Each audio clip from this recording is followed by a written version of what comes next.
नमस्कार दोस्तों, एक बार फिर से आप सभी दोस्तों का आपके अपने YouTube चैनल पर बहुत बहुत स्वागत है। दोस्तों, दिन भर के मुख्य समाचार हैं, बड़ी खबरें हैं, देश दुनिया की अपडेट्स आप तक आगे इसी वीडियो में पहुंचाएंगे। लगातार हमारे साथ बने रहिएगा। ये वो खबरें हैं जो गोदी मीडिया आप तक नहीं पहुंचाता है। तो वहीं दोस्तों, खबरों की तरफ चलने से पहले आप लोगों से एक छोटा सा निवेदन है कि अगर आप लोग भी आने वाले यूपी के विधानसभा चुनाव में बीजेपी का सुपड़ा साफ होते हुए देखते हैं तो अभी इस वीडियो को लाइक कीजिएगा, चैनल को सब्सक्राइब करके बेल के आइकन को जरूर दबाइए दोस्तों, और कमेंट बॉक्स में कमेंट जरूर कीजिएगा किसानों के समर्थन में जय जवान जय किसान, तीनों ही काले कानून रद्द करो। पहली बड़ी खबर आप लोगों को बताते चलें। पेगासस जासूसी मामले में बढ़ेंगी मोदी सरकार की मुश्किलें, सुप्रीम कोर्ट एनराम की याचिका पर सुनवाई के लिए हुआ है सहमत। आप लोगों को बताते चले, सुप्रीम कोर्ट शुक्रवार को दिग्गज पत्रकार एनराम और शशि कुमार की उस याचिका पर सुनवाई के लिए सहमत हो गया जिसमें पेगासस जासूसी कांड की मौजूदा या रिटायर्ड न्यायाधीश से स्वतंत्र जांच के लिए निर्देश देने की मांग की गई है। वरिष्ठ अधिवक्ता कपिल सिब्बल ने मुख्य न्यायाधीश एनवी रमन्ना और न्यायमूर्ति सूर्यकांत की अध्यक्षता वाली पीठ के समक्ष इस मामले का उल्लेख करते हुए कहा है कि नागरिकों, राजनेताओं, विपक्षी दलों, पत्रकारों और अदालत के कर्मचारियों की नागरिक स्वतंत्रता को निगरानी में रखा गया है, इसलिए इस पूरे मामले की जांच होनी चाहिए और सच सामने निकल के आना चाहिए। और सुप्रीम कोर्ट भी यहां पर सुनवाई के लिए राजी हो गया है और अगले हफ्ते इस पूरे मामले की सुनवाई हो सकती है सुप्रीम कोर्ट में और मोदी सरकार की मुश्किलें बढ़ती हुई नजर आ सकती हैं। एक और बड़ी खबर जान लेते हैं। मोदी और ईरानी के बाद अब केशव मौर्य की डिग्री फर्जी होने का आरोप, मजिस्ट्रेट बोली हमें इस केस से अलग कर दो। आप लोगों को बताते चलें, भारतीय जनता पार्टी में ऐसे कई नेता हैं जिनकी डिग्री पर सवाल उठ चुके हैं। कई भाजपा नेता फर्जी डिग्री मामले में फंस भी चुके हैं। इसी कड़ी में उत्तर प्रदेश के उप मुख्यमंत्री केशव प्रसाद मौर्य का भी नाम शुमार है। दरअसल आरटीआई कार्यकर्ता दिवाकर नाथ त्रिपाठी ने इस संदर्भ में केशव प्रसाद मौर्य के खिलाफ एफआईआर दर्ज करवाए जाने की मांग उठाते हुए कोर्ट में एक अर्जी दायर की थी और अब फर्जी डिग्री मामले की सुनवाई कर रही मजिस्ट्रेट ने जिला जज को पत्र लिखकर के सुनवाई से उन्हें अलग करने की मांग कर डाली है। जानकारी के लिए आपको बता दें कि उत्तर प्रदेश के उप मुख्यमंत्री केशव प्रसाद मौर्य पर यह आरोप है कि उन्होंने फर्जी डिग्री के सहारे विधानसभा का चुनाव लड़ा। यहां पर दोस्तों देख सकते हैं कि पहले नरेंद्र मोदी, उसके बाद स्मृति ईरानी और अब यहां पर यूपी के उप मुख्यमंत्री केशव प्रसाद मौर्य फंस चुके हैं फर्जी डिग्री के मामले में। एक और बड़ी खबर जान लेते हैं। पेगासस जासूसी मामले पर इजराइल ने एनएसओ पर मारा है छापा, भारत में चर्चा तक नहीं हो रही है, आखिर ऐसा क्यों? बीते दिनों उजागर हुए पेगासस जासूसी मामले पर सरकार लगातार विपक्ष के निशाने पर बनी हुई है। इजरायली स्पाईवेयर पेगासस के जरिए भारत के कई नेताओं, पत्रकारों और अधिकारियों, यहां तक कि जजों की भी जासूसी करवाई गई है। भारत के साथ साथ इस जासूसी मामले में कई अन्य देशों के नाम भी शामिल है।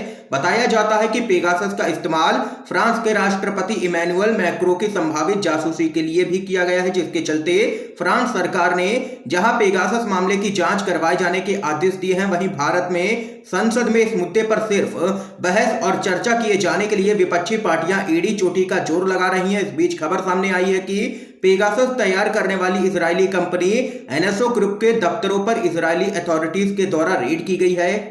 तो वहीं एक और अपडेट जान लेते हैं। जज की संदिग्ध मौत पर सुप्रीम कोर्ट ने लिया है संज्ञान, सरकार से एक हफ्ते में मांगा है जवाब। आप लोगों को बताते चले, झारखंड के धनबाद में जज की संदिग्ध मौत पर सुप्रीम कोर्ट ने स्वतः संज्ञान लिया है। मुख्य न्यायाधीश एनवी रमन्ना और जस्टिस सूर्यकांत की बेंच ने मुख्य सचिव और डीजीपी से एक हफ्ते में रिपोर्ट तलब की है। बेंच ने कहा है कि देश भर में न्यायिक अधिकारियों पर हमले की कई घटनाएं हुई हैं, हम उनकी सुरक्षा के व्यापक विषय पर सुनवाई करेंगे। सुप्रीम कोर्ट ने अपने आदेश में कहा है कि हाल ही में अदालत परिसर के अंदर और बाहर न्यायिक अधिकारियों और वकीलों पर हमले के कई मामले सामने आए हैं। ऐसे में न्यायिक अधिकारियों की सुरक्षा के मुद्दों पर विचार करने की बहुत जरूरत है।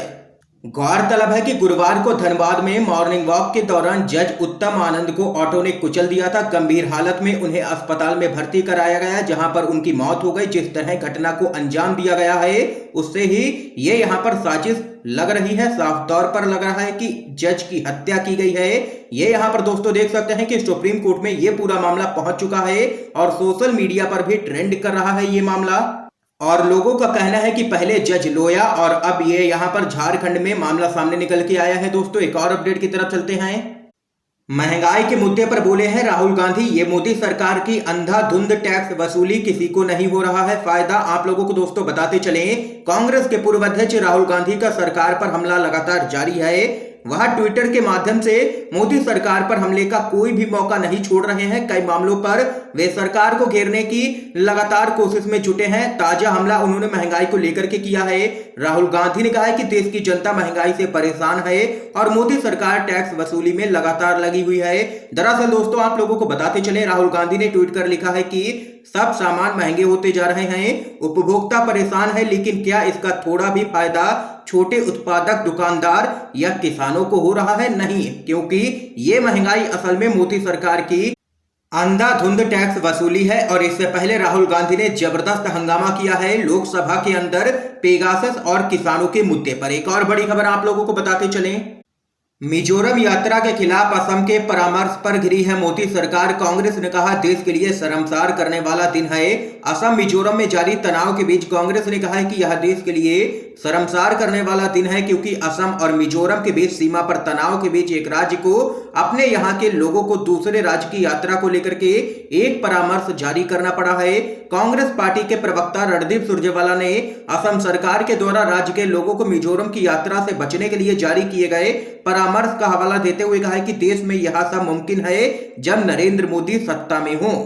और वहीं से पूरे मामले पर वरिष्ठ पत्रकार रवीश कुमार ने भी तंज कसा है और कहा है कि मोदी साहब को वहां पर अगर जाना हो तो क्या सीएम शर्मा से मंजूरी लेनी होगी इनको। ये यहां पर दोस्तों देख सकते हैं कि इस मामले पर अब असम सरकार और मोदी सरकार की काफी किरकिरी हो रही है। एक और बड़ी अपडेट जान लेते हैं, ममता बनर्जी से मुलाकात के बाद जावेद अख्तर बोले पहले बंगाल के लिए लड़ी, अब भारत के लिए लड़ना चाहती हैं ममता बनर्जी। आप लोगों को बताते चले, गीतकार और लेखक जावेद अख्तर और अभिनेत्री शबाना आजमी पश्चिम बंगाल की मुख्यमंत्री ममता बनर्जी से मिली हैं। परिवर्तन की आवश्यकता के बारे में बात करते हुए उन्होंने कहा कि बंगाल ने हमेशा क्रांतिकारी आंदोलनों का यहां पर नेतृत्व किया है। जावेद अख्तर ने कहा है कि बंगाल ऐतिहासिक रूप से हमेशा क्रांतिकारी आंदोलनों में एक कदम आगे रहा है और यही कारण है कि राज्य में कलाकार और बुद्धिजीवी ममता बनर्जी के साथ खड़े रहे।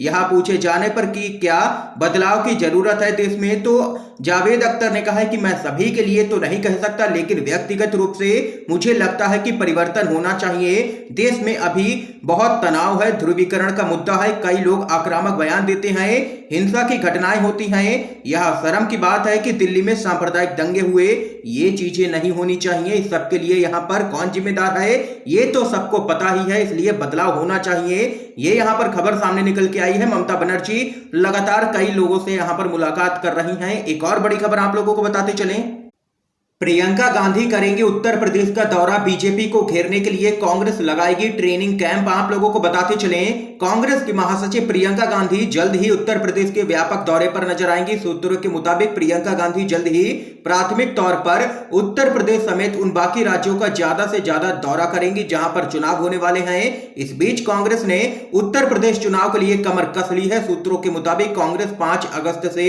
10 सितंबर तक उत्तर प्रदेश के 75 जिलों में न्याय पंचायत अध्यक्षों, वार्ड और ग्राम अध्यक्षों की ट्रेनिंग के लिए 675 ट्रेनिंग कैंप लगाने वाली है। ये यहां पर दोस्तों आज की तमाम इस समय की बड़ी खबरें थी जो हमने आप लोगों तक पहुंचाई हैं UNVDB के माध्यम से। अगर आप लोगों को ये वीडियो पसंद आए हो तो लाइक कीजिएगा, शेयर कीजिएगा और चैनल को सब्सक्राइब करके बेल के आइकन को जरूर दबाइएगा। आप सभी का बहुत बहुत धन्यवाद।